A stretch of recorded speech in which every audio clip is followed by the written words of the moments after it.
네, 시청자 여러분 안녕하십니까. 세상을 바꾸는 시민언론 민들레 그리고 뉴탐사가 함께하는 이슈톡 시간입니다. 지난주 그 민들레가 창간 1주년을 맞아서 서울의 그 은평문화예술회관에서 우리 시민들과 함께 그 1주년을 자축하는 행사를 가졌습니다. 요즘 그 언론계 그 안팎의 뭐 방송 장악을 위한 여러 가지 뭐 움직임들이 좀 있는 가운데서 우려들이 많을 텐데요. 이런 가운데서 언론계의 기울어진 운동장에서 민들레가 1주년을 맞이하는 거 매우 뜻깊은 시간이 아니었던가 싶습니다. 그래서 오늘은 우리가 민들레 1주년을 맞아서 이 기울어진 언동장 그리고 그 윤석열 정권이 방송 장악을 하는 가운데서 제대로 된 시민 언론의 꿈을 피우려면 어떤 일들을 좀 해야 되는지 부분들을 함께 고민하는 시간을 가져보도록 하겠습니다. 먼저 오늘 초대 손님부터 소개 올리도록 하겠습니다. 제 오른쪽에는 우리 민들레의 후원회장을 맡고 계십니다. 우리 고광헌, 또 민들레 고문이시기도 하죠. 우리 고광헌 후원회장님, 고문님 나오셨습니다. 안녕하세요, 고광헌입니다. 반갑습니다. 네, 그리고 제 왼쪽에는 언제나 함께 저희 이슈톡 시간에 같이 하시는 분이죠. 우리 민들레 이명재 대표 나오셨습니다. 안녕하세요, 이명재입니다. 네. 네, 우리 저기 고광헌 우리 고모님은 또 오늘은 이제 민들레 후원 회장으로 이제 특별히 모셨는데 우리 그 언론사에 있어서 아주 큰 족적을 남기신 분입니다. 아마 한겨레 신문 대표를 지내시고 이어서 서울신문 대표 또 지내시고 이번에 또 민들레 창간 작업에 큰 산파 역할을 하셨는데요. 저희 민들레 이슈톡 시간을 통해서 아마 처음 인사를 드리는 건데 잠깐 좀 시청자분들한테 좀 인사 좀 부탁드릴까요? 네, 지금 소개하신 대로 한겨레 신문에서 오랫동안 근무를 하고 한겨레 신문의 이제 경영을 맡아서 한 3년 하고 그리고 몇 년 학교에 있다가 가장 최근에는 서울신문 대표로 한 3년 그 봉사를 했습니다. 그러면서 특히 한겨레 신문에 있을 때에는 알다시피 지금 우리 민들레의 약 그 30여 년 전 그 모습이라고 할 수 있는 그런 성격이 한겨레에 있는데 당시 1987년 말 88년 15일 그 한겨레 신문 창간 때까지 우리 전 시민이 여러와 같이 참여해 가지고 주주 운동을 벌여 가지고 그때 한 6만여 명이 주주로 참여해 가지고 한겨레를 창간했었습니다. 네. 근데 그 뒤 지금 이제 오늘 민들레가 지난해 11월 15일 창간해서 만 1년 그저께 1주년 기념식을 했는데 역시 많은 시민들이 참가하셔가지고 격려를 해주셔서 저도 후원회장으로 그 자리에서 지난 1년을 보고할 수 있어서 매우 뜻깊은 자리였습니다. 네. 그리고 우리 그 고광헌 그 회장님은 사실 이제 기자로 사회에 첫 발을 내디신 게 아니고 학교 선생님으로 첫 발을 내디셨다가 그렇죠. 그 해직 교사로 또 아픔을 또 겪으셨고. 맞습니다. 1985년도에 전두환 시절에 민중교육지 사건이라고 하는 그 당시 군사 정권의 조작 사건으로 말미암아서 학교에서 파면을 당하고 학교를 그만두게 됐습니다. 네. 그리고 또 뭐 저 시인으로 또 등단도 하셨었죠? 그것은 그 이전에 그 이전에 80년대 초에 80년대 초에 등단을 했습니다. 네. 그래서 어쨌든 우리 그 현대사에서 아주 큰 족적을 남기신 분인데 그래서 또 민들레 또 창간 1주년을 또 이렇게 그 맞이하시는 또 감회가 조금 더 다를 것 같습니다. 자.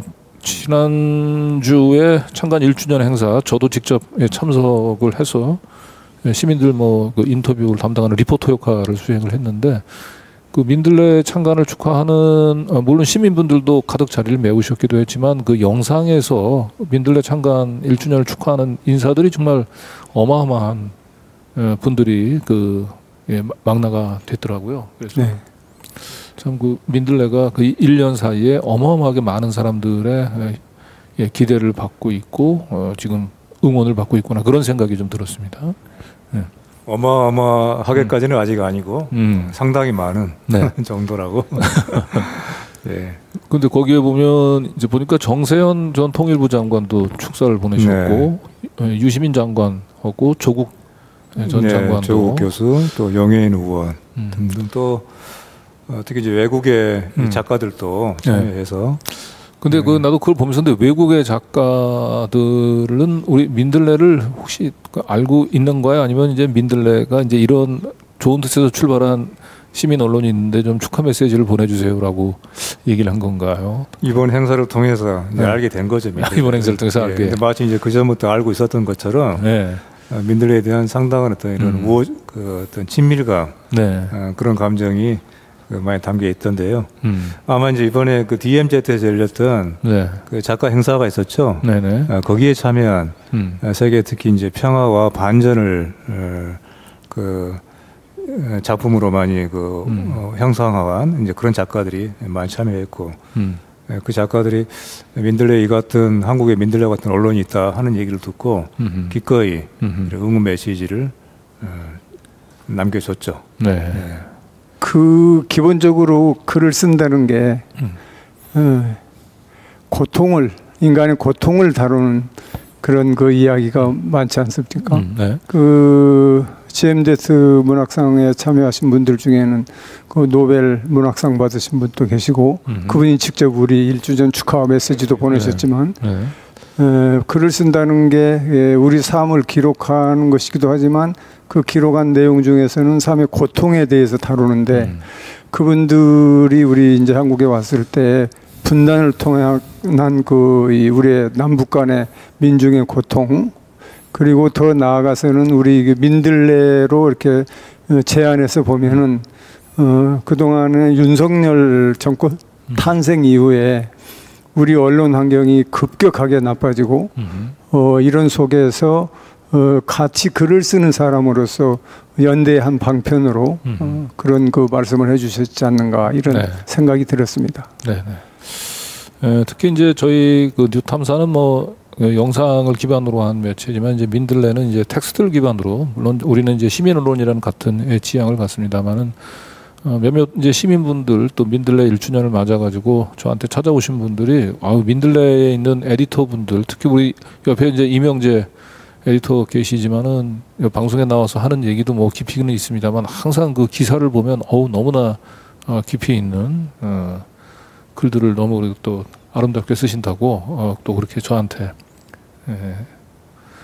그런 이제 격려의 말을 이제 보내시는 분들도 계셨어요. 그래서 아마 저희 방송 보면서 이제 그 민들레의 이제 에디터들 이제 이름으로만 이제 기억하시는 분들이 많을 텐데 1주년 행사 때 그 글로 그냥 이름으로만 기억되던 그 에디터들이 직접 우리 시민들 앞에 모습을 드러내서 인사를 드렸죠.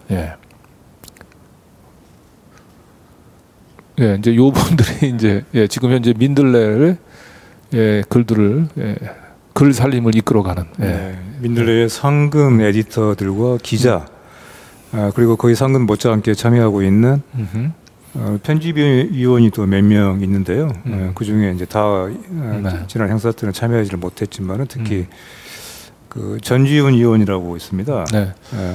여기 저 뭐 화면에 보면 한 분 이름을 한번 불러드리는 것도 의미는 있을 것 같아요. 저 맨 오른쪽 끝에 지금 우리 저 문화 아나운서 그 옆쪽에 우리 이명재 대표 모습이 보이고요.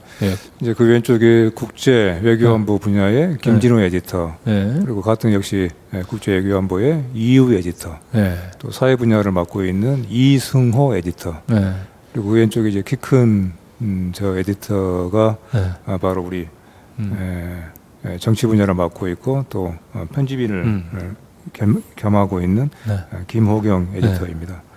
그 왼쪽에 마스크를 쓰고 있네요. 마스크를 쓰고 있는 기자가 이제 박승철 기자이고요. 박승철 기자.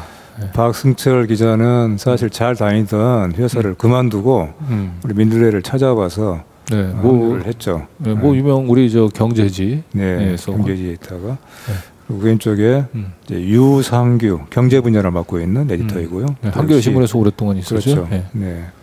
그리고 그 왼쪽이 장박원 역시 같은 경제 분야를 같이 맡고 있는데 역시 우리 장박원 에디터도 경제지의 논설위원을 스스로 그만두고 민들레에 참여를 하게 됐습니다. 매일경제에 있었던 분이죠. 그리고 바로 그 왼쪽이 이제 한승동 에디터이죠. 우리 여기 뉴탐사에는 가끔 이제 자주 나왔었죠. 국제외교안보에 특히 일본의 전문가이죠. 동경특파원을 했었죠. 한겨레 신문에. 그래서 아주 국제외교안보 분야에서 특히 그 성과를 보여주고 있는 그런 분이고요. 자, 바로 또 왼쪽이 사회를 함께 봤던 우리 김성진 기자가 또 저기 저렇게 있고요. 그 왼쪽에 있는 분은 임종업 에디터인데 사실 이제 가장 그 독자들이 보기에는 자 이름이 익숙하지 않은 분일 수밖에 없는 게 편집 분야. 편집 부장 역할을 하고 있죠. 보이지 않는 우리에서 그렇죠. 민들레를 빛나게 하시는. 그렇죠. 취재 에디터들이 작성한 기자를 더 이렇게 가독성 있게 포장해주고 보완해주는 그런 역할을 하고 있으시죠. 그리고 그 왼쪽이 바로 우리 편집위원 중에 한 분인 전지윤 위원입니다. 아주 날카로운 그리고 특히 이제 사회적 약자들에 대한 따뜻한 시선 그러면서도 한국 사회 구조적인 문제를 아주 그 깊은 시야에서 펼쳐 보이는 그런 글들로 많은 독자들의 응원을 받고 있죠. 저도 이제 평소에 우리 우리 전 평론가 글을 굉장히 탐독서 읽다가 이날 처음 이제 인사를 좀 드렸어요. 의외로 상당히 좀 밝은 해맑은 표정으로. 그렇죠. 밝고 또 상당히 수줍어하죠. 근데 어떻게 저렇게 또 깊으면서도 날카로운 또 필치로 그렇게 사회 현상들을 이렇게 분석해낼까. 그리고 이제 가장 왼쪽에 서 있는 에디터가 역시 이 방송에 여러 번 나왔었죠. 우리 미디어 비평을 맡고 있는 김성재 에디터. 이렇게 구성이 되었습니다. 그래서 지금 15분인가요? 그러니까 제가 그러니까 상근자가 총 15명이고요. 그중에 편집국이라고 할 수 있는 것이 13명입니다. 그래서 이제 민들레도 이제 가급적이면 직접 이렇게 그 유튜브를 통해서도 이제 그 보고 싶어 하시는 시민들이 많아가지고 가능하면 좀 이렇게 그 화면에 좀 등장을 좀 시켜보려고 하는데 주로 이 신문 그 텍스트를 기반으로 한 매체에서 그 성장하셨던 분들이 대부분이라서 그래서 조금 적응 기간이 더 필요할 것 같아요. 상당히 적응을 했는데 좀 더 좀 필요한 것 같고요. 그리고 저희들은 이제 텍스트 기반의 텍스트가 저희들의 본령이죠. 유튜브를 하긴 하지만은 어디까지나 저희가 이제 주력을 다해야 되는 부분은 텍스트를 통해서 아주 심층적이고 포괄적인 시야를 담은 그런 글을 쓰는 것이 아무래도 이제 저희가 전력을 특히 많이 기울여야 되는 분야라고 보고요. 유튜버도 병행을 합니다. 근데 하지만 유튜브를 같이 하더라도 그 유튜브를 통해서 저희들이 전파한 내용이 나오는 그런 어떤 그 모체라고 할까 그것의 기반은 역시 저희들의 텍스트이죠. 그래서 항상 저희들은 텍스트 중심 매체, 텍스트 기반 매체라고 하는 것에 저희들의 그 어떤 성격, 저희들 본래의 출발의 취지를 잊지 않으려고 하죠. 그 유튜브, 그다음에 인터넷 그 공간을 통한 콘텐츠 이게 이제 대세인데 지난 1년 동안 우리 민들레가 보여준 문자 텍스트 그러니까 문자를 통한 메시지 전달을 보면은 굉장히 그 몫이 크고 앞으로도 이게 길게 생명을 그 유지할 수 있겠구나 이런 그 확신이 들었습니다. 우선 그 이른바 유튜브라든지 인터넷 콘텐츠라든지 이름 이 방송, 우리 흔히 얘기하는 이제 방송을 통해서 얘기되는 메시지들이 이 휘발성이 매우 강하다면은 문자 텍스트인 우리 이 텍스트를 기반으로 하는 그런 메시지는 남기 때문에 어디에든 남아 있기 때문에, 그리고 뭐 종이로 뽑아서 보려면 언제든지 볼 수가 있고 그걸 정리할 수 있는 기 때문에 그 강점이 남아 있고, 이 강점을 또 우리 민들레는 크게 우리 기존의 언론이 채워주지 못한 부분, 이것을 마지막까지 잘 채워줬다고 하는 의미에서 매우 사회적으로 혹은 이 언론사적으로 의미가 있다, 이렇게 평가를 해야 될 것 같습니다. 네.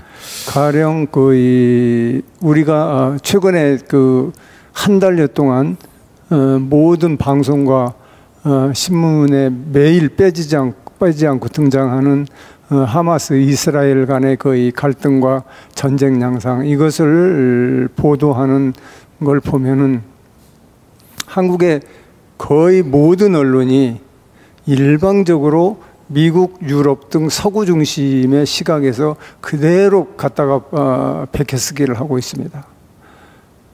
그런데 민들레 기사를 보면은 서구뿐만이 아니라 미국 중심의 기사뿐만이 아니라 글로벌 사우스, 그 다음에 러시아나 중국, 특히 중동에서 이스라엘과 대척적으로 서 있는 많은 중동 국가들의 시각을 반드시 모든 기사에 담아 넣습니다. 그래서 독자로 하여금 하마스 이스라엘 간의 이 문제를 아주 종합적으로 보게 하고 역사적으로 이해를 하게 되고, 그리고 앞으로는 어떻게 될 것인가에 대해서 독자 나름의 도덕적 어떤 판단을 할 수 있을 정도까지 정보를 제공하고 있습니다.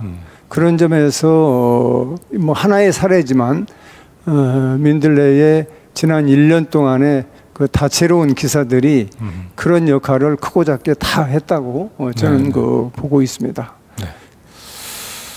네, 지금 이제 말씀해주신 대로 확실히 이제 텍스트의 힘을 이제 다시 한번 저희도 느끼는 게 휘발성이 강하다라고 하는 말씀을 해주셨는데, 저희 뉴탐사가 그 동안에 나름대로 저희가 굉장히 공들인 힘들은 탐사 보도들을 많이 내보냈는데, 확실히 이게 이제 텍스트에 기반한 매체에서 받쳐주지 않게 되면은 이게 이제 공론화하는 과정에 힘을 좀 받기가 매우 어렵더라고요. 그래서 그런 차원에서 이제 저희 보도를 이제 민들레에서 이제 받쳐주면 이것이 좀 이렇게 사회적인 이제 공론회장에서 또 이제 활발한 토론이 이끌어날 수 있는 이제 그런 시너지를 내는 걸 몇 번 저희들이 경험을 했어요. 양평 고속도로 게이트도 그렇고, 또 이제 최근에는 또 박희택 변호사가 얘기했던 또 삼성 이 법조 게이트 건도 그렇고, 앞으로는 이제 그런 차원에서 뉴탐사하고 민들레가 더욱더 그런 긴밀한 협업을 좀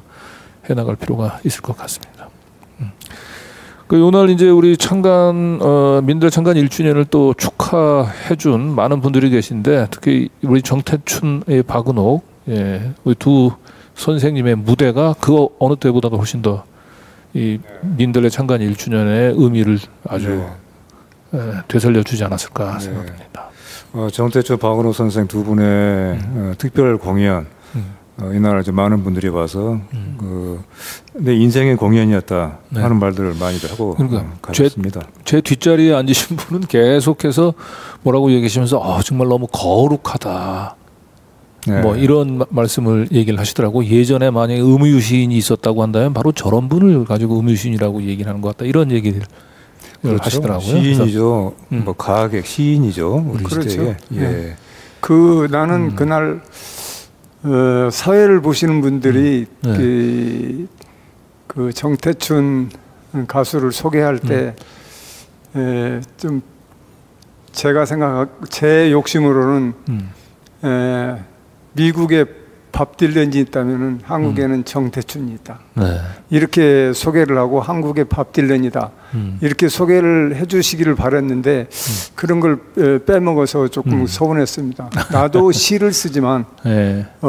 정태춘 씨의 그 초기작부터 보면은 그게 굉장히 뛰어난 시문학입니다. 네. 그리고 그게 물론 시가 곧 노래이기도 하지만 노래가 될 수가 있고, 하지만 그걸 충실하게 그 우리 민중들과 함께 노래한 그런 가수인데, 저는 그 이 노래 가사 시적으로만 보면은 밥 딜런의 시보다 정태춘이 씨가 더 낫다고 봅니다. 예, 뭐 밥 딜런이 노벨 문학상은 받았지만 영어로 하니까 이제 받은 것 같고요. 네. 그렇죠. 아주 정태춘이야말로 훌륭한 가수라고. 한국의 밥 딜런이 아니고 미국의 정태춘이 밥 딜런이 아닌가 뭐 그렇게 얘기를 저는 하고 싶은데요. 네. 우리 정태춘 선생님이 사실 이번 공연은 특별한 마음으로 좀 준비하신 것 같아요. 그리고 공연을 앞두고 이제 저희 민들레 보내온 글에서도 느껴지는데, 민들레 독자들을 만나러 달려오겠다. 이렇게 이제 말씀을 하셨죠. 광고 없는 신문, 독립언론, 이런 민들레를 만들고 민들레를 응원하는 사람들을 만나러 달려오겠다. 그래서 아주 정말 이게 기꺼이 저희들 공연 요청을 받아주신 정도가 아니라, 내가 민들레 같은 언론, 민들레를 아끼는 사람들을 위해서 무엇을 해줄 것인가, 어떤 노래를 들려줄 것인가에 대해서 많은 그런 고심을 하신 것 같고, 실제로 그래서 이날 아마 이번 공연을 앞두고 또 특별하게 또 시를 한 편, 자작시를 직접 지으셨죠. 낭송까지 하셨는데 기억나시죠? 너무 아름다웠어요. 네.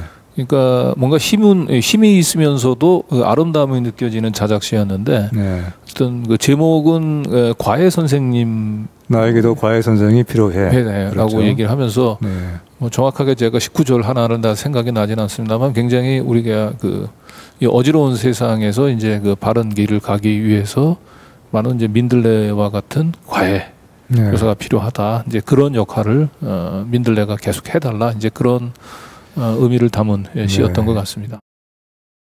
과외 선생, 내게도 과외 선생이 필요해. 고요해지는 법, 자기 시대의 문명 혐오 안 하는 법, 분노 안 하는 법, 자기 윤리관으로 인류의 진화 윤리를 매도하지 않는 법, 투항하지 않고서도 우울하지 않는 법, 아주 떠나지 않고도 절대 타자가 되는 법, 그렇게 늙어가는 법, 그러나 다시 뒤돌아보는 법, 그렇게 저물고 늙어 고요한 일상 속에서도 불의와 억압에 다시 눈을 뜨는 법, 연민과 연대감으로 다시 마음 추스르는 법, 다시 세상 속으로 한 발 더 들어가는 법, 희망을 말하는 법. 내게도 과외 선생이 필요해.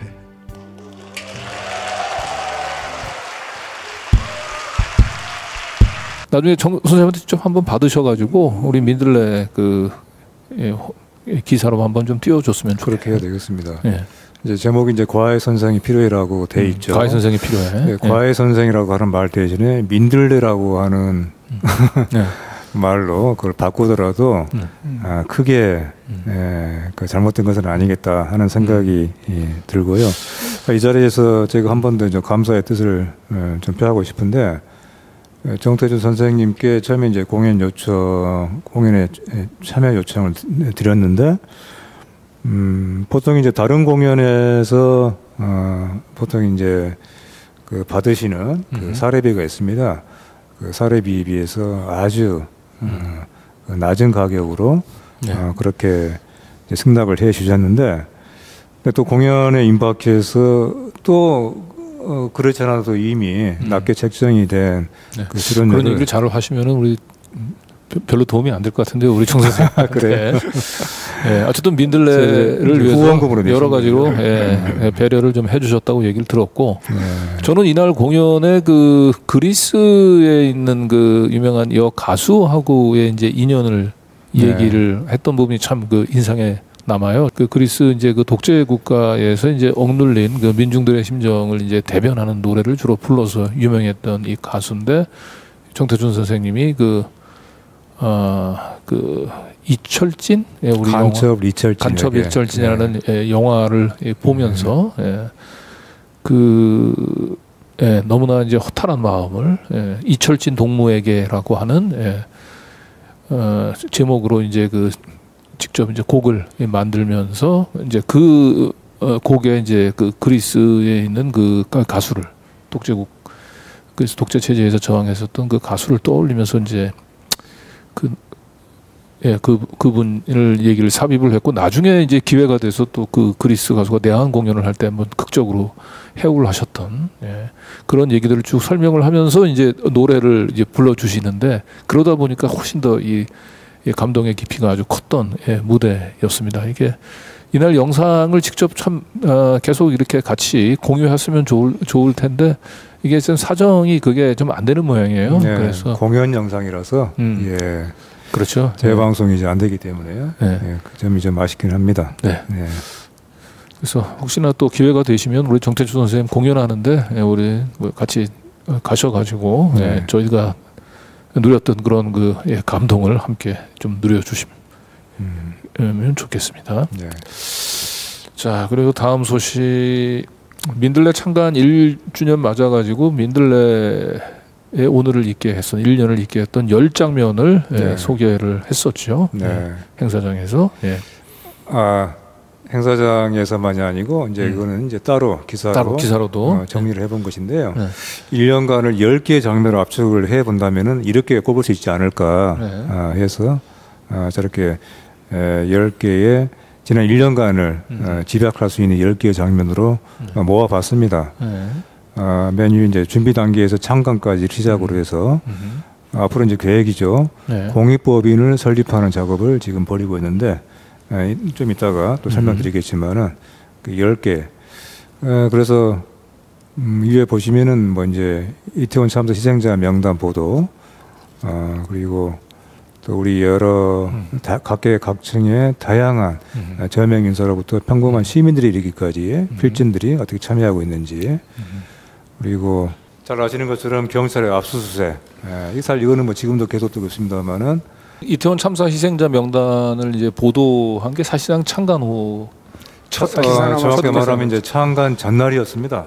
전날에 긴급하게 호해를, 이거는 창간까지 기다릴 수가 없다. 이건 일종의 긴급 행동 성격으로 빨리 지금 부실하게 처리되고 있고 은폐되고 있는 이태원 참사의 진상을 제대로 알리기 위한 첫 작업으로 이태원 참사 명단 공개가 필요하다. 어떻게 보면 이제 굉장히 아픔과 고통 속에서 그 민들레가 이제 피어나기 시작했는데, 그 민들레가 왜 필요한지를 가장 단적으로 잘 보여줬던 저는 기사가 아니었나 싶어요.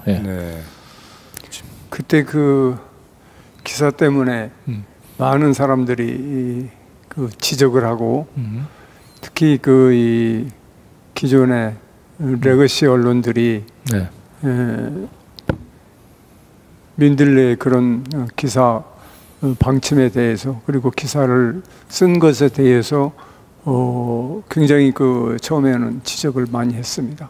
비판을 하고. 그런데 지금 1년이 됐는데 지금 어땠습니까?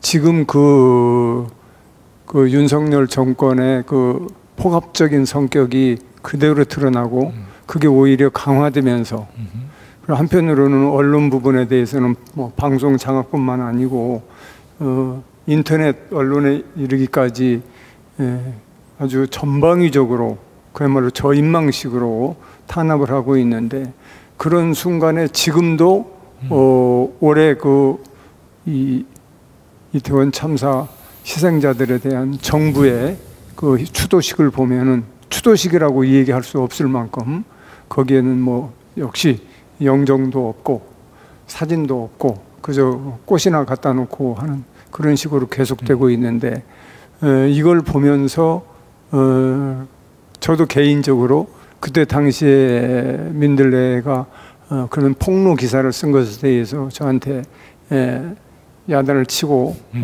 공박을 했던 분들이 사과를 했습니다. 그런 개인적으로 사과를 받는 일도 있었고 그런데 역시 그 정확한 판단을 했고 그리고 지금도 그런 계속 유효하게 진행이 되고 있는데 그런 의미에서 앞으로도 민들레가 이 관련 이슈에 대해서 지속적으로 할 일이 있다고 이렇게 생각이 듭니다. 네. 자, 그리고 그 다음에 이제 민들레 하면은 이제 광고 없는 일반 미디어를 지향을 하죠. 네. 쉽지 않은 도전인데 네. 해내고 있습니다. 네. 네. 그리고 민들레가 이제 하나의 이제 우리 사회의 그 양심적인 지식인들을 모이는 하나의 바리케이트가 된 것 같죠. 예. 윤석열 검찰 독재 정권에 저항하는 하나의 단단한 바리케이트가 되면서 속속 유수 필진들이 저희 민들레 속으로 지금 합류하고 계시고요. 예. 네, 그 민들레가 광고 없고 기업의 후원이 없는 그런 그 상태에서 순수하게 독자들의 후원으로 재정적인 문제를 해결해 가고 있는데요. 이런 이 언론사의 성공 사례가 그렇게 많지가 않습니다.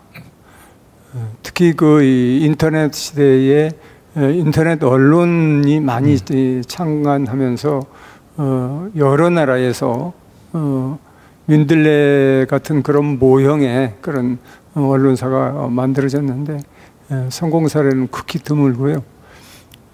한국에서는 뉴스타파가 크게 성공한 그런 세계적인 그런 그 아주 독립적인 저널리즘 탐사 보도 매체로 이렇게 자리매김이 된 것 같고요. 그 다음에 그 뒤를 이어서 이제 민들레가 지난 1년 동안에 약 유료 독자가 한 3,000명 남짓 이렇게 됐는데 1년 만에 이룬 성과입니다. 네. 민들레와 비슷한 그런 그 지배구조 성격을 갖고 있는 그 외국 언론사가 메디아파르트라고 프랑스에 있는 독립 언론이 하나 있는데요. 거기는 지금 15년, 16년째 된 회사거든요. 거기가 약 지금 40여 명 가까운 30명대 후반의 거의 기자들 직원들 하고 약 거의 유료 독자를 15만 명 정도 갖고 있는데 메디아파르트에 비하면은 민들레의 성장 속도가 다소 좀 빠를 정도로 지난 1년 동안 열심히 달려왔다고 평가할 수 있겠습니다. 네. 민들레 이제 지난 1년 걸어온 길 이렇게 쭉 자막을 보시면서 그리고 이제 뒤로 또 추가적인 좀 설명을 더 해나가도록 하겠습니다. 자, 그리고 그 1주년 행사 때 저는 가장 좀 인상적이었고 역시 민들레답다라고 하는 생각을 하게 했던 것이 이날 자원봉사자들을 또 이렇게 단상 앞으로 불러내서 이렇게 또 격려를 해주셨어요. 우리 민들레에 정말 고마운 분들입니다. 민들레 서포터즈들인데요. 이날 행사에도 이제 바로 이제 저 서포터즈들의 도움이 없었다면은 사실 저 행사의 기획 자체부터가 쉽지가 않았죠. 난 그냥 처음에 봤을 때 저 알바생인가 이렇게 봤는데 알바생들이 아니고 그 자발적인 또 서포터스. 그렇습니다. 그 이제 한 달에 한 번씩 민들레가 이제 촛불 집회에 나가서 민들레를 알리는 홍보 활동을 하지 않습니까? 시민들과 만나는 그런 자리를 갔는데 바로 그 촛불 집회에서도 저분들이 늘 나오셔서 민들레의 그 신문을 또 배포도 하고 또 시민들에게 민들레에 대해서 설명을 드리고 하는 그런 일들을 지금 벌써 뭐 1년 가깝게 하고 있죠. 그래서 특별하게 저희들이 아주 감사의 마음을 거듭해서 이렇게 표해도 좀 모자랄 그런 분들이죠. 아마 저것도 다른 어떤 언론들과는 좀 다른 민들레의 어떤 특별한 면모가 아닌가 그렇게 생각합니다. 네, 저렇게 이제 젊은 청년 구독자들이 있다라고 얘기하는 건 정말 민들레한테는 든든함이고 또 모든 또 민주 진보 진영에도 또 희망이기도 한 것 같습니다. 네. 자, 요 다음에 우리 박순찬의 화백도 그 창간 1주년을 맞아서 특집도 특별하게 축하 만화를 이제 네. 그려 보내왔는데요. 네. 이제 그림이 지금 뚜렷하게 대비되지 않습니까? 저 위쪽에 있는 권력과 금력, 자본의 등에 업혀 있는 언론이죠. 펜을 가지고 있는. 한편에서는 지금 보통의 평범한 사람들이 신발 한 짝으로 다 지금 안으로 들어가서 한 발짝 한 발짝씩 쫓아가고 있다. 이런 그 뜻일 텐데요. 여기 보시면은 힘 있는 사람들은 분명히 저 이쪽에 있는 재벌 광고라고 저 편말에 붙어 있는 저 언론이고 권력이고 자본일 텐데 이 보통의 평범한 시민들은 비록 운동화이지만은 어떤가요? 다들 웃고 있죠. 한쪽은 오히려 쫓기고 있고 저것이 시민 언론이라고 하는 것이 가지고 있는 힘을 시민들이 이렇게 뭔가 그 힘과 의지와 그런 정성을 모으면은 결코 겁날 게 없다 하는 것을 표현한 것이 아닌가 싶어요. 저기 저 그림에 그 저 거인의 등에 그 올라탄 그 이 재벌 이 광고에 의존하는 그 기성 언론들 이렇게 꼬집은 거는 마치 예전에 무슨 쇼펜하우어의 그 의지와 표상으로서의 세계 왜 거인의 어깨 위에 올라타가지고 자기 발로 걸어가지는 못하고 오로지 욕망으로만 이렇게 의존해서 사는 뭐 그런 이제 존재들을 좀 뭔가 연상시키는 그러네요. 광고 그런 아주 의미 있는 만평이었던 것 같아요. 자, 그리고 우리 또 김성재 에디터가 우리 민들레 창간 1주년을 맞아서 사실상 이건 민들레 스스로 앞으로 우리는 어떻게 지면을 만들겠다라고 하는 다짐인 것 같아요. 네. 이제 예제가 이제 1주년 맞아서 여러 가지의 그 기사 기획을 했는데 그 중에 하나로 민들레에 요구되는 것은 무엇이냐, 그리고 민들레는 어떤 언론이냐, 또 어떤 언론이 돼야 되느냐에 대해서 우리 각계의 여러분들을 모시고 자담회를 했습니다. 여기에 광노현 교육감님 그리고 아까 이제 인사를 할 때 봤던 우리 전지훈 편집위원 그리고 최근에 KBS를 나왔죠. 최경영 기자 그리고 언론학자인 신미영섭 교수 이렇게 네 분을 모시고 자담회를 갖고 민들레의 그동안 1년 동안의 성과와 함께 민들레의 어떤 점이 모자란지 앞으로 과제인지를 쭉 짚어봤습니다. 많은 이야기들이 나왔는데요. 제목이 나와 있는 것처럼 중립객관 신화라고 하는 것은 저거는 이제 민들레가 창간 때부터 우리가 타개하겠다라고 표방을 했던 거지 않습니까? 그렇죠. 한국 언론에 지금 상당히 잘못 이렇게 신화화된 중립과 객관주의로 하는 것에 그 프레임에서 우리가 벗어나야 된다.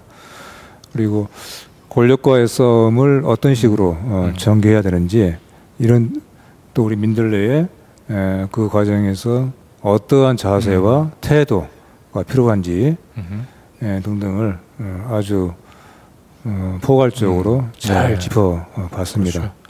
그렇죠. 불가피하게 뭐 이제 우리 사회에서는 이제 진영이라고 하는 게 있을 수밖에 없고 마치 그 진영에 있어서 그 가장 그 중립에서 보도를 하는 것이 올바른 저널리즘인 것처럼 그것이 이제 가장 공정 보도이고 객관 보도를 실천하는 것처럼 이제 오해를 하는 많은 기자들이 있는 것 같은데 우리 민들레는 지금 얘기했던 대로 진영에 딱 중립에 있는 것이 중요한 것이 아니고 나쁜 권력과 싸우는 나쁜 권력과 싸우기 위해서는 실질적으로 어떤 특정한 진영에 더 가까울 수도 있는 거죠. 결과적으로 그렇죠. 결과적으로. 그러니까 중립과 객관이라고 하는 게 어떻게 하면은 말하자면 거악을 밝혀낼 것인가, 거악의 부패와 거악에 의한 사회적 침탈, 이걸 언론이 어떤 식으로 감시할 것인가, 이때에 사용되는 거죠. 그런데 중립과 객관을 지나치게 앞세우면은 그 순간 거악이 사라집니다. 저는 그렇게 보고 있어요. 그 순간 거악과 그렇지 않은 소소한 악. 네. 실은 사회가 거악 때문에 그 소소한 악이 만들어지고 그 소소한 악, 그 밑에서 아주 착한 선한 사람들이 피해를 보고 있는데 이것이 다 물타기가 되는 그런 이 현상이 벌어진다고 봐요. 네. 그런 측면에서 제가 볼 때는 어떤 게 올바른가? 그러니까 가치 지향을 분명히 해야 된다고 봅니다. 네. 그 가치 지향을 첫 번째 분명히 놓고 그리고 수단으로서 중립과 객관을 가져올 때에 거악의 참모습이 보이고 거악의 뿌리를 드러내는 그런 감시와 언론의 제대로 된 역할로 이어질 수 있다. 이렇게 봅니다. 그래서 지난 1년여 동안 민들레의 활동이 민들레의 팬이 그런 측면에서 저한테는 100% 다 만족은 못하지만 올바르게 어떤 게 잘못인가를 보다 정확하게 볼 수 있는 그런 시각을 먼저 갖고 그걸로 사안을 봤기 때문에 100% 다 만족할 수 있는 기사는 아니었지만 좋은 기사가 계속 나올 수 있었고 거악의 잘못과 거악의 이 성찰을 이렇게 유도하는 그런 기사가 나올 수 있었지 않겠는가 이런 생각이 듭니다. 네. 제가 뭐 또 이 극우 언론한테 또 공격의 빌미를 제공할까봐 얘기하기 조심스럽긴 합니다만은 예전에 레닌이 했던 얘기 있잖아요. 이렇게 오른쪽으로 굽어진 쇠를 이렇게 펴려면은 그 반대쪽 방향으로 있는 힘을 다해서 잡아당겨야 이제 겨우 이게 평형을 맞춘다라고 얘기하는 거죠. 그 오른쪽으로 한 걸 한 절반쯤 가운데로 오겠다 정도의 생각을 가지고 휘어봐야 이 오른쪽으로 굽어진 쇠는 절대 펴지질 않습니다. 그러니까 지금 우리 사회의 언론 지형이 대부분 지금 뭐 우리 유시민 작가도 그렇게 얘기했지만 90% 이상이 지금 친윤 언론으로 지금 기울어져 있지 않습니까? 근데 이제 한겨레나 경향이 사실 어떻게 보면 친윤으로 기울어진 지형을 좀 펴는 역할을 해서 그 균형을 잡는 역할을 좀 해주길 기대하는데 한겨레나 경향신문이 여전히 지금 딱 진영의 중간에 서는 것이 곧 객관보도고 공정보도라고 하는 생각에 그렇게 얘기를 하다 보니까 결국은 전체적으로 보게 되면 친윤 진영으로 기울어진 이 언론 진영을 바로 잡는 역할을 하는 데 있어서 한겨레나 경향이 사실은 거의 역할을 못하고 있죠. 그래서 어떻게 보면 그런 차원에서 지금은 중립보다도 이 나쁜 권력과 싸우겠다라고 하는 용기, 이것이 더 그런 용기를 가진 언론들이 더 필요한 게 아닌가 싶습니다. 자, 그리고 이거는 어떻게 이명재 에디터가 들고 나온 시민 언론은 어떤 언론인가? 네. 이 자담에서도 이제 이 얘기가 상당히 많이 나왔습니다. 시민 언론은 뭐라고 정의할 수 있을 것인가? 이제 뉴탐사도 시민 언론이지 않습니까? 그리고 시민 언론이라고 하는 것에 앞에 수식이 붙는 언론들이 민들레만이 아니고 뭐 없지가 않죠. 시민 언론은 뭐라고 시민 언론은 어떤 언론에 시민 언론이라고 하는 이름을 붙일 수 있을 것인가 하는 것을 많이 생각을 해보게 돼요. 뉴탐사에서는 어떤 이제 그런 정의를 또 갖고 있는지 모르겠지만은 이것은 학계에서 정의하는 몇 가지 이제 개념들이 있긴 합니다. 그런데 이 시민 언론이라고 하는 그 말 자체 그리고 학계의 정의 이런 것이 저는 크게 중요하다기보다도 우리가 실천적으로 시민 언론의 이런 시도와 실험을 통해서 시민 언론, 한국에서 시민 언론을 어떤 언론이라고 할 수 있을 것인가, 그리고 어떤 언론이 돼야 되는가에 대해서 그 정의를 우리 스스로가 지금의 이런 우리 민들레나 뉴탐사의 활동을 통해서 또 시민들과 만나면서 그것을 정의를 내리는 과정이 있다고 봐요. 그래서 이것은 완성된 개념이 아니다라고 하는 전제에서 얘기를 한다면은 저는 몇 가지를 얘기를 하고 싶은데, 당연히 여기에는 시민과 함께라고 하는, 또 시민이 참여하는, 그럼 무엇보다도 시민적 역량이 기반이 된 이런 언론이 시민 언론이 아니겠는가. 저는 그렇게 좀 정의를 해보고 싶습니다. 네. 저희는 그냥 단순히 그냥 제가 그 시민 언론이면서 우리는 시민의 편에서 진실을 추구한다. 네. 진실을 추구한다라고 하는 얘기들을 워낙 많은 언론들이 다 쓰잖아요. 그런데 네. 그냥 진실을 추구하는 것이 중요한 게 아니라 누구의 편에서 누구의 입장에서 어떤 시각에서 진실을 추구하는 것이 중요하냐. 그런 그렇죠. 차원에서 저희는 이제 시민의 편에서 네. 그래서 저희는 시민을 위한 편향 언론이다. 뭐 이런 얘기까지 제가 네. 얘기를 했었는데 네. 그런 면에서 우리 이제 편집 차원에서 그럼 시민 언론이라는 걸 어떻게 수용할 것인가 이렇게 이제 얘기를 한번 해볼 수 있는데요. 지금 우리 사이트에 보면은 민들레 들판이라고 하는 간판이 시민들이 직접 참여하는 시민 발언대회죠. 네. 네. 근데 민들레 들판에 이 시민들의 생생한 목소리를, 삶의 목소리를 보다 많이 담아내는 것이 이제 상당히 중요한 임무 중에 하나가 아닌가 네. 이런 생각이 듭니다. 네. 시민 참여라고 하는 차원에서도 그렇고, 그리고 가감없는 시민사회의 목소리를 그대로 드러내준다고 하는 차원에서 시민 언론이라고 했을 때에 부합이 된다 이렇게 봅니다. 네. 네.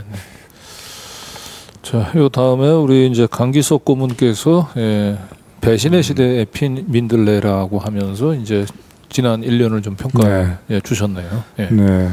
강기석 고문은 사실 우리 강진구 기자 너무나 잘 생생하게 기억하겠지만은 작년 6월이었죠. 네네. 새로운 시민 언론의 창간 작업이 필요하다고 하는 얘기를 네네. 거의 최초로 일종의 발제를 했던 그것이 이제 작년 6월이었고 바로 그 발제의 당사자가 우리 강기석 고문이시고 또 강진구 기자잖아요. 지난 1년 반이죠. 저렇게 본다면은 1년 3, 4개월간을 돌아보는 저 심사가 아주 각별하겠죠. 네. 그래서 우리 강기석 고문이 지난 1년 반, 또 1년을 수레하는 칼럼을 저렇게 또 내보냈습니다. 네. 자본에 종속되거나 권력이 비굴해진 지금의 언론 생태계에 대한 아주 강력한 분노가 있어요. 우리 강기석 고문은 지금까지 이제 언론계 40년 동안에 생활 여기 몸담아 오시면서 지금 한국의 언론계를 바라보는 한편의 어떤 그 분노, 절망 이것이 있죠. 그 이제 분노와 절망에서 사실은 이 민들레 같은 언론을 만들어야 되겠다 하는 그 의지가 발동이 된 겁니다. 그리고 지난 1년 동안 민들레 창간 이후로부터 지금까지 자기의 우리 강고문님의 언론계 생활에서의 그야말로 하나의 절정이자 그 전에 없던 보람이다 하는 그 심경이 그리고 앞으로 정말 우리가 더욱더 좀 제대로 해야 되겠다 하는 그런 그 각오가 여기에 담겨 있죠. 민들레는 흐르고 흘러서 큰 강물을 이룰 것입니다. 이 말 속에 집약이 돼 있다고 보입니다.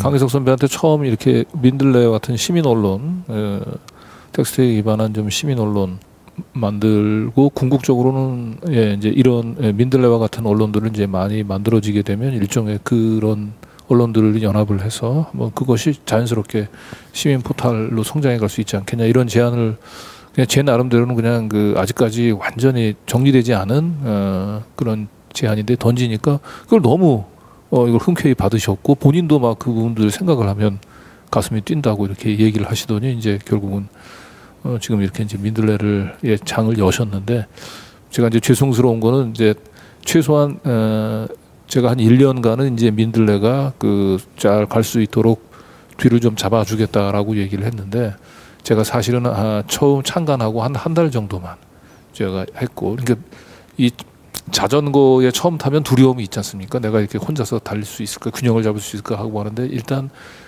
바퀴 페달을 굴려서 앞으로 나가기 시작하면 자연스럽게 가는 거예요. 저는 그걸 확신했거든요. 민들레 지금 시민 언론에 대한 그 시민들의 열정들을 생각을 하면 민들레는 깃발만 들면은 성공할 수 있습니다라고 하는 얘기를 했는데 처음에 제 얘기를 굉장히 반신반의하셨어요. 그래서 네가 왜 벌써 뭐 손을 떼려고 하냐라고 하면서 저한테 좀 섭섭한 마음도 얘기를 했는데 결국은 민들레의 깃발을 들자 바로 시민들이 와서 호응을 해주셨고 사실은 저는 어떻게 보면 그 제안만 했을 뿐이고 지금 민들레 1주년을 만든 것은 이제 민들레에 계신 우리 여기 뭐 고강원 고모님 또 이명재들 비롯한 또 우리 민들레 내부의 구성원들 그리고 이 깃발을 들자마자 후원해 주셨던 시민들의 힘이 아닌가 그런 생각이 듭니다. 자, 지금까지 이제 우리가 너무 이제 그 자화자찬만 했던 것 같긴 한데 그럼 민들레 앞으로 그러면 어떻게 민들레를 또 한번 한 단계 발전시키려면 어떤 것이 필요한지 이봉수 교수님이 아주 의미 있는 칼럼 하나 보내주셨네요. 민들레 스타일을 어떻게 혁신할 것인가. 이봉수 교수님께 우리 민들레가 좀 제대로 하고 있느냐 하는 것을 좀 비판적인 관점에서 좀 비평을 해달라 그렇게 제가 요청을 드렸고 그랬더니 이렇게 매우 쓴소리를 가져오셨습니다. 7가지로 정리가 되는데요. 얼른 눈에 띄는 것이 이제 칼럼을 혁신하라. 그래서 4I가 있는 칼럼. 4I가 뭔가요? 예. 지금 4가지 이제 I자로 시작하는 4가지인데요.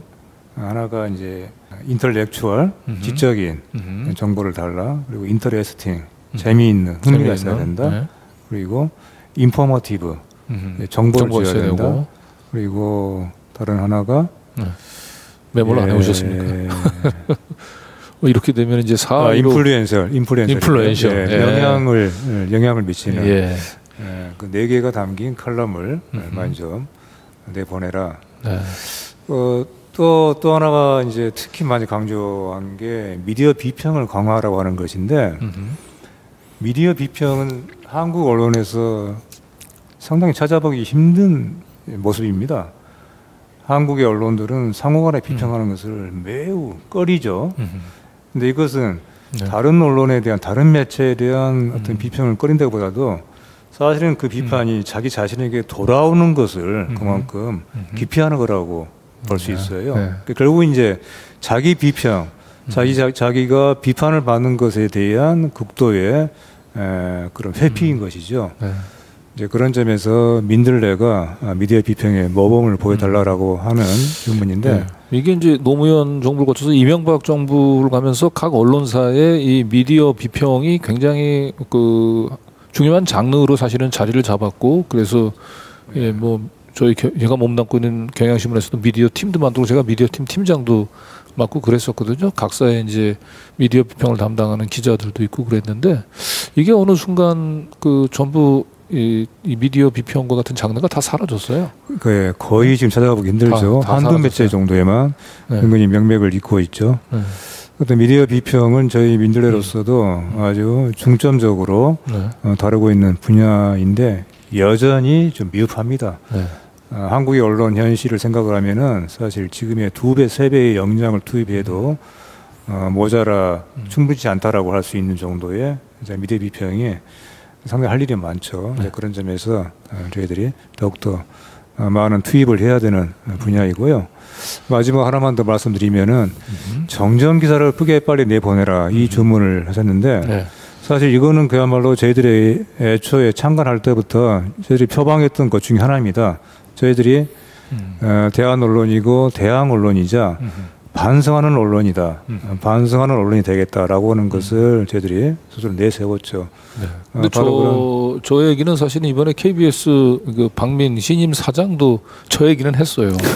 정정보도에 인사 그러지 말고 정정보도하면 가급적이면 크게 맨 앞에서 보도해야 된다 이런 얘기는 했는데 뭐 다르겠죠 아무래도. 바로 문제는 그겁니다. KBS의 그 바로 박모 사장의 반성은 그 반성이 KBS 자기 자신으로부터 온 것이 아니었죠. 바깥으로부터 주문을 받고 온 것이었죠. 그런 점에서 이것은 반성에 갖춰지는 가장 기본적인 거, 출발점인 거, 자기 반성이 아닌 거예요. 외부에 의한, 타력에 의한 강제적인 반성이라는 점에서 이거는 진정한 반성이 아닌 것이죠. 그 미디어 비평 얘기가 나오니까 옛날 생각이 나는데요. 제가 한겨레 신문의 사회부장을 할 때 2000년대 초반입니다. 그때 신문 권력 시리즈라고 하는 그런 이 문패를 달고 네. 특히 그 조중동을 중심으로 해가지고 그 일제시대 이후 어떻게 권력과 영합하고 야합하면서 사세를 늘리고 그리고 사적인 그런 이 도구로 공적인 기사를 활용했는가 이런 지점에 대해서 집중적으로 몇 달간 이 특별팀을 취재팀을 만들어 가지고 기사를 쓴 적이 있습니다. 그게 아마 우리 신문 역사상 최초일 겁니다. 그때 이제 그 실무를 전담하는 차장이 김희택 대기자였는데 그리고 나서 하여튼 각사로부터 2자릿수 이상 수십억 대의 이 민사와 형사상의 이제 재판에 송사에 들어가지고 한 10여 년 이상을 끌은 걸로 기억이 나는데 제 기억에는 모두 한겨레가 승소한 걸로 그렇게 기억이 남는데요.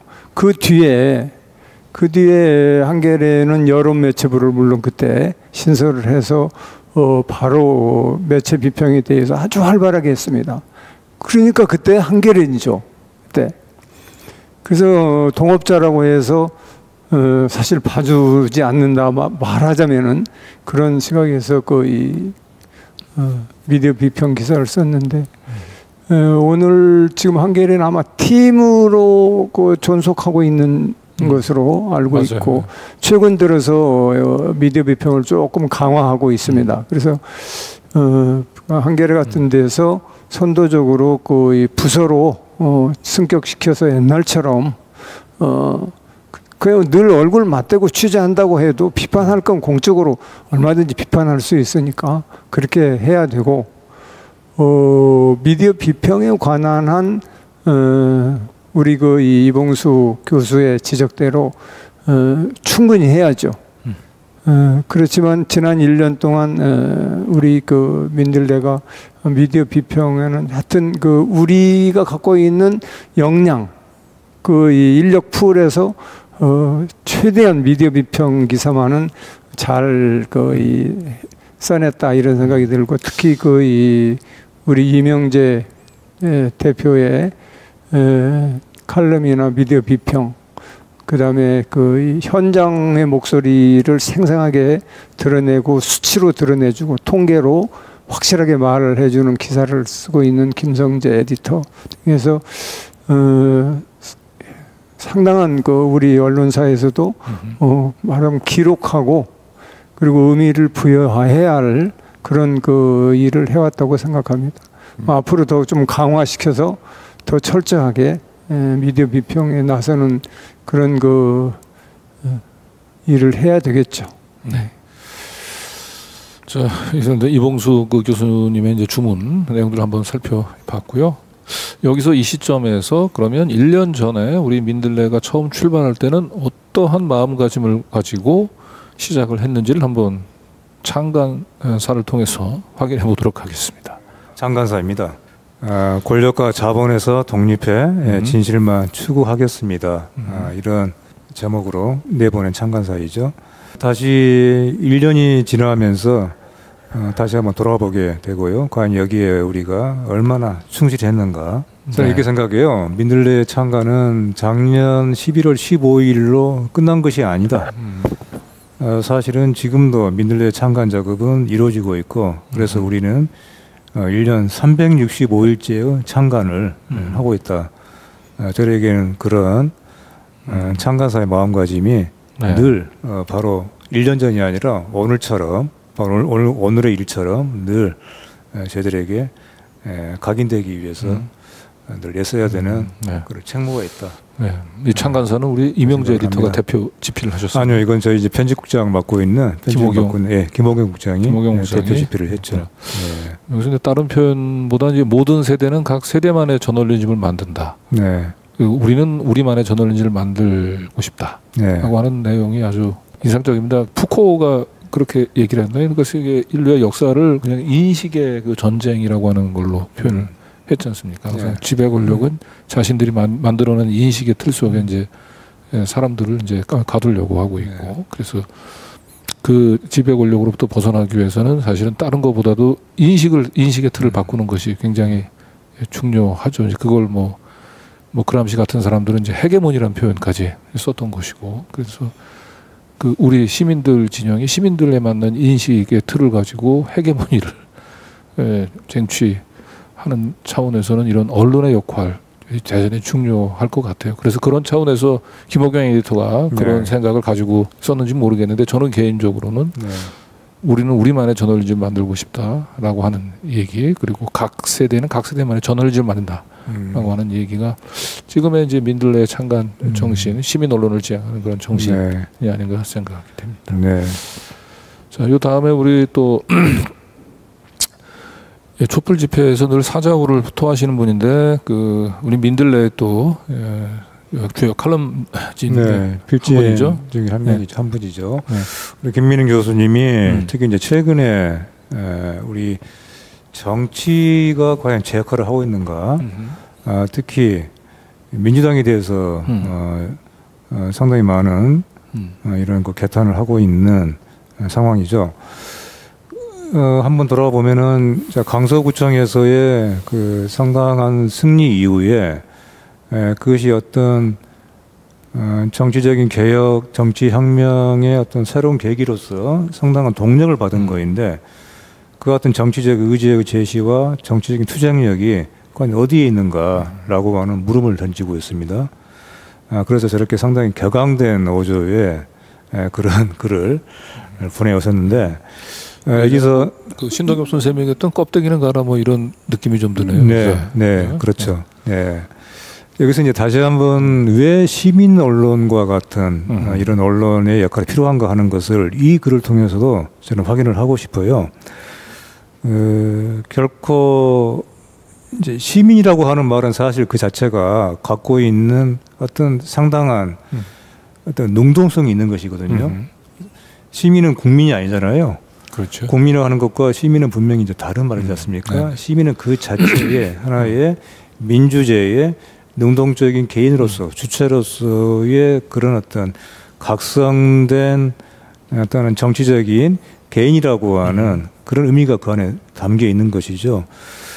바로 그 같은 시민을 만드는 작업, 시민을 시민화하는 작업, 사실 이것이 언론을 언론화하는 작업과 함께 이루어지는 거예요. 그래서 저는 시민이 언론을 만들고 언론이 시민을 만들다. 이 같은 상호간에 서로 주체와 객체가 되고 서로 원인과 결과가 되는 어떤 상호 순환의 과정이 필요하다고 보고 이제 그런 점에서도 저 김민웅 교수께서 얘기하신 바로 저 같은 정치 혁명에 나설 지도자를 갈구하는 것은 결국은 그런 지도자가 나오게끔 하는 시민의 힘이 필요한 것이고 그 같은 시민의 힘들이 모이는 마당 또 그것이 분출하는 통로로서의 시민 언론의 역할이 더욱더 중요해지고 있다. 그렇게 저는 연결 짓고 싶어요. 여기 시민과 함께 정치혁명에 나설 지도자라고 하는 그 개념에 좀 이렇게 대립이 되는 대척점에 있는 사람들이 흔히 역풍을 두려워하는 정치 지도자가 아닌가 싶죠. 그러니까 어떻게 보면 이 개혁, 시민들이 바라는 개혁을 추구해 나가기 위해서는 일시적으로 역풍이 불어올 수도 있죠. 그게 뭐 조중동, 친윤 언론, 뭐 극우지형으로 대표되는 이런 언론들이 사실상 언론계를 장악하고 있는 가운데 아까 얘기했던 대로 이들이 만든 프레임 속에 세뇌가 돼 있는 사람들로부터 일시적으로 그 개혁의 진정성들을 인정받지 못하면 초기에는 역풍을 불러올 수가 있잖아요. 그러나 그런 역풍을 두려워하지 않고 담대하게 역사를 보면서 그 올바른 개혁의 길을 지향할 수 있는 그런 용기를 가진 이제 그런 분들, 그런 정치 지도자들 보고 싶다라고 하는 얘기가 아닌가 싶습니다. 김민웅 교수님의 말씀은 역사가 진전을 앞둘 때마다 항상 나타나는 게 그 이 중간지대, 중도 그 사람들로부터 우리가 배격당한다. 이게 이제 기존의 그 지배 체제를 움켜쥔 기득권자들의 논리였죠. 근데 담대한 지도자는 필요할 때, 그러니까 역사를 한 발 내딛게 될 그 앞에 놓여 있을 때 그와 같은 것을 고려하지 않고 좌고 우면하지 않습니다. 그래서 그걸 한 발 크게 타고 넘어가는데 넘어갈 때 모두 함께 넘어가는 큰 걸음을 같이 걷는 그런 이 정책과 지도력을 발휘해 달라라는 그런 뜻으로 나는 그 김민우 교수의 글을 이해를 했습니다. 그런 면에서 그 조중동을 중심으로 하고 앞으로 장악된 방송들이 만들어낼 중간, 중도, 그들의 눈치를 보는, 그리고 그 프레임에 갇히는 그런 일이 반복돼서는 역사에 중대한 그런 채찍을 오히려 거꾸로 맞게 된다는 사실을 다 알아야 된다. 네. 시민의 목소리를 들으면 된다. 이런 생각이 듭니다. 자, 그리고 이제 거의 이제 마지막 이제 그 마무리할 시간이 가까워져 오는 것 같은데요. 우리 민들레가 이제 1주년을 이제 기점으로 해서 이제 다시 재도약을 하는 데 있어서 무엇보다 중요한 것은 역시 민들레의 재정적인 구조, 그리고 재정적인 기반, 또 그리고 거버넌스, 이걸 말 그대로 이제 그 시민 언론에 이제 부합하는 그런 모습으로 갖추는 게 굉장히 중요하죠. 이런 차원에서 지난 이제 창간 1주년 기념식에서 이제 발표를 했었던 것 같은데요. 그 사단법인 시민 언론 보루가 지금 만들어졌죠. 지금 만들고 있습니다. 만들고 있죠. 네. 요 시민 언론 보루가 이제 어떤 의미를 가지고 있는지, 어떤 생각을 가지고 어떤 계획을 가지고 이 사업을 진행하고 있는지를 한번 좀 설명 좀 부탁드리겠습니다. 사실은 저희 민들레가 창간 준비 작업 갔던 작년 초기에 그 논의 작업의 초기에 그때의 구상이 바로 이거였습니다. 시민 언론이라고 하는 시민들에 의해서 만들어지고 운영이 되는 매체라면은 당연히 그것의 지배 구조는 매우 공개적이고 투명한 구조로 운영이 돼야 된다. 그래서 저희들이 생각했던 최선의 방식은 바로 이 같은 공익적인 성격의 법인을 만들어서 그 법인 산하에 매체를 두는 것이었어요. 근데 그것이 상당히 이제 일을 빨리 진척시켜야 되는 이제 그런 현실적인 사정 때문에 일단은 주식회사 성격으로 출범해서 지금 이르게 된 것이고요. 1년 전에 바로 그 같은 애초에 저희들의 생각을 지금 1년이 지난 시점에서 다시 지금 재개하는 것이죠. 그래서 사단법인의 성격의 시민언론 보루라고 하는 이런 법인을 만드는 작업을 지난 10월 초부터 이미 이제 시작에 들어가서 그동안 상당한 진척을 봤습니다. 그래서 이르면 이달 중에는 아마 완료가 될 수 있지 않을까 싶은데 뭐 더 늦어질 수도 있겠습니다만은 어쨌든 많은 그런 총의를 모았고 그리고 이 같은 제도의 취지에 공감하는 애초에 우리 민들레의 준비위원분들 또 그리고 새롭게 저희의 뜻에 공감하는 분들이 임원진과 회원으로 참여를 해서 상당한 인적 구성이 지금 구축이 됐습니다. 그래서 이 보루가 앞으로 설립이 되면은 이 보루에서는 시민언론 민들레와 같은 독립언론, 시민언론에 대한 육성, 지원, 또 한편 감독을 하게 돼요. 예를 들면은 시민언론 민들레의 경영진을 이 시민언론 보루에서 임명하게 됩니다. 그러니까 또 그것을 위해서 우리 민들레의 주식회사의 주주들이 가지고 있는 지분을 여기에 출연을 하게 되고요. 그러니까 민들레의 시민언론 민들레의 이런 지분을 그만큼 공유화하고 사회화하는 것입니다. 자발적으로. 우리 자신을 감독해 달라고 하는 이런 요청을 시민언론 보루라고 하는 공익적 법인에게 하는 것이죠. 이것이 저희들이 생각하는 모범적인 우리 민들레에 맞는 소위 구조이고 지배 구조이다. 운영 체계이다. 이렇게 생각을 하고 이 작업이 어떤 지금 비교적 순조롭게 지금 진척이 되고 있어서 이달 말이나 늦어도 다음 달 초에는 완료되지 않을까 기대합니다. 네. 하여튼 연내 사단법인 시민언론보루가 네. 출범을 네. 하겠군요. 그리고 이 보루라고 하는 이름이 만들어진 게 이게 이제 노무현 대통령이 얘기하셨던 이 보루라고 네, 네. 해서 차용 그 반드시 거기에서만 따온 건 아닐 텐데요. 아무튼 네. 보루라고 하는 말에 가지고 있는 어떤 네. 든든한 성체 네. 또 뭐랄까요 마지막에 어떤 최후까지를 지탱해주는 어떤 그런 그 기지와 같은 그런 의미가 있는 거지 않습니까? 네, 네, 네.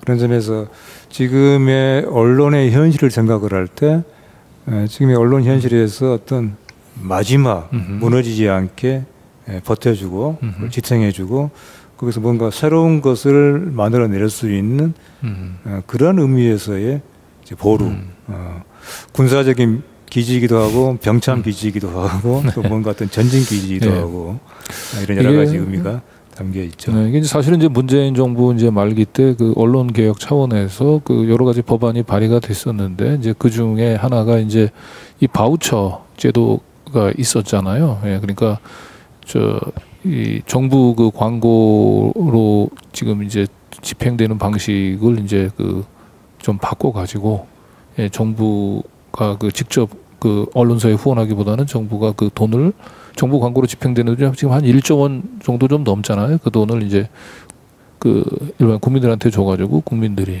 시민들이 이제 직접 자신이 선택한 언론에 이제 후원을 할 수 있도록 그래서 그렇게 그런 이제 바우처 제도로 한번 운영을 해보자라고 하는 그런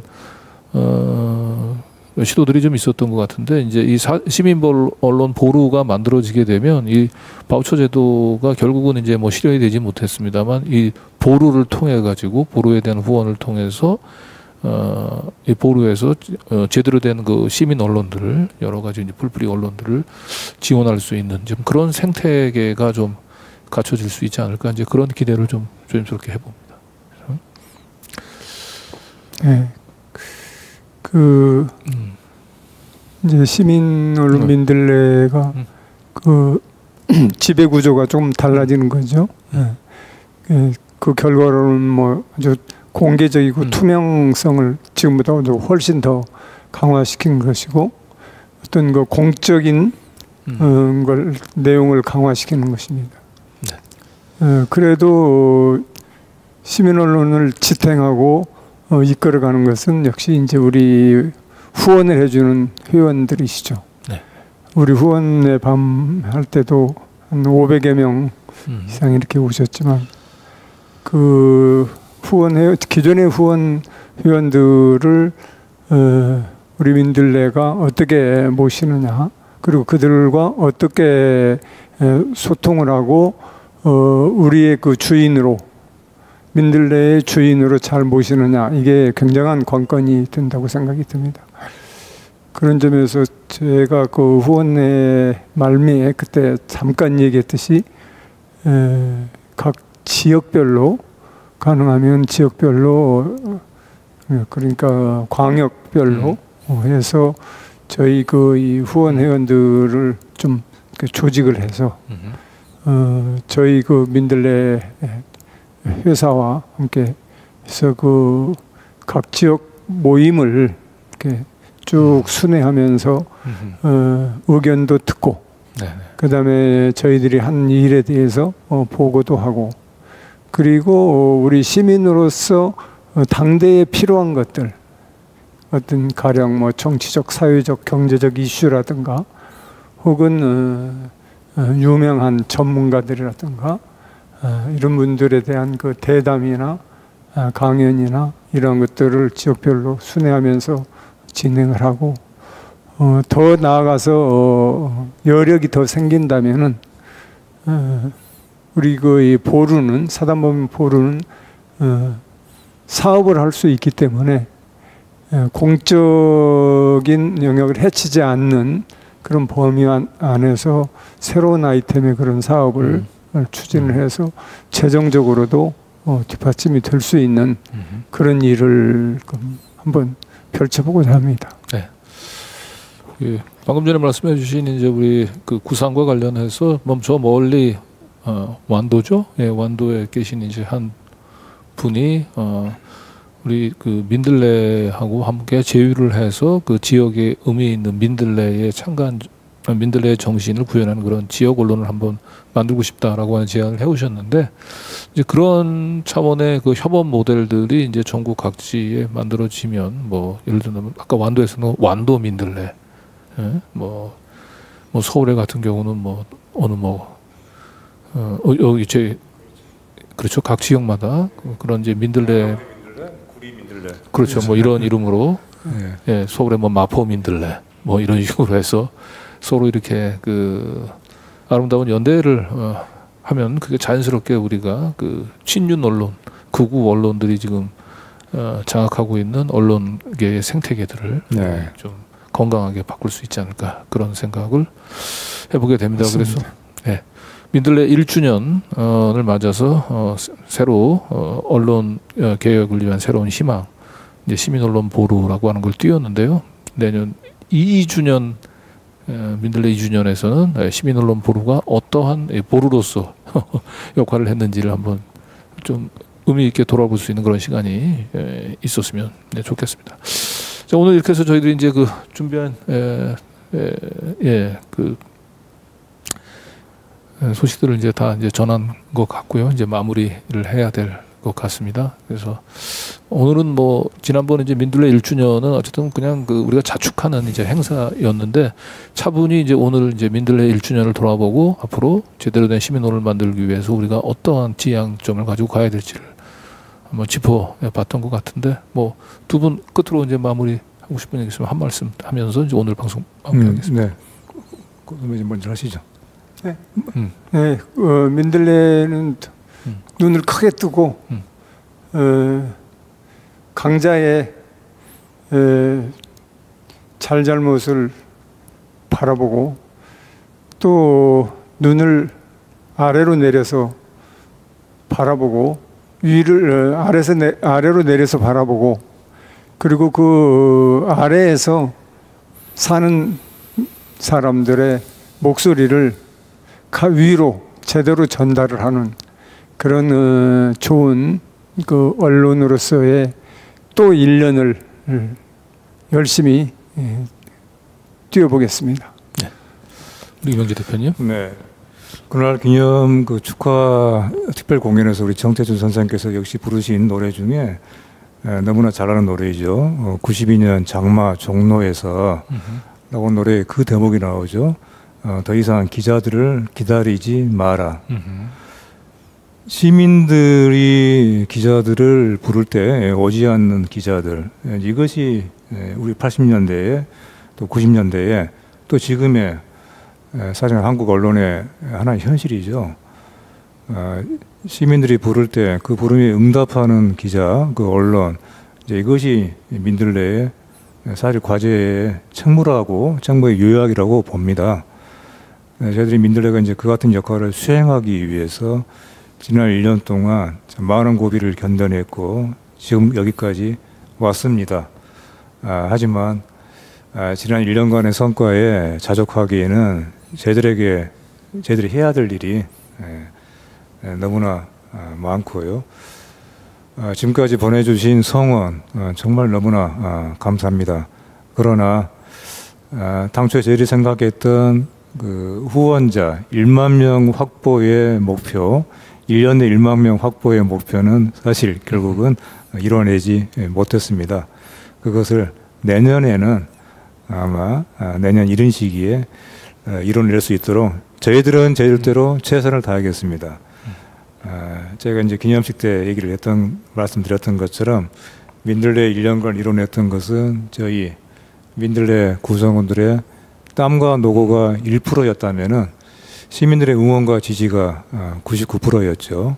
99% 시민 여러분의 응원과 후원, 그것이 여전히 우리에게는 필요하다.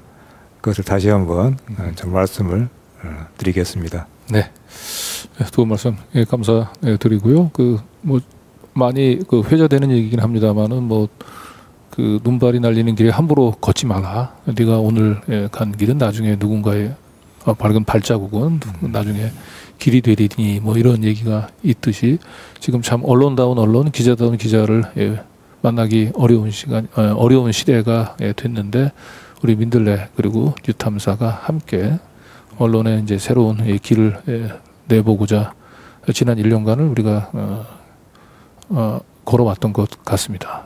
그래서 여기서 다시 또 앞으로 1년을 다짐을 하면서 시민 여러분들이 바라는 그런 제대로 된 언론을 만들겠다라고 하는 다짐하면서 저희 뉴탐사도 이제 새로 출범한 지 이제 한 달이 이제 지났습니다. 저희도 이제 회원들을 지금 모집을 하고 있는데 지금 한 4,400명, 이제 한 4,500명 정도가 된 것 같아요. 그래서 저희도 1차 목표가 이제 회원 10,000명 가입인데요. 우리 이명재 대표가 민들레 회원 가입 1만 명 그 달성 시점을 내년으로 미뤘는데 가급적이면 연내에 우리 뉴탐사도 그렇고 민들레도 그렇고 회원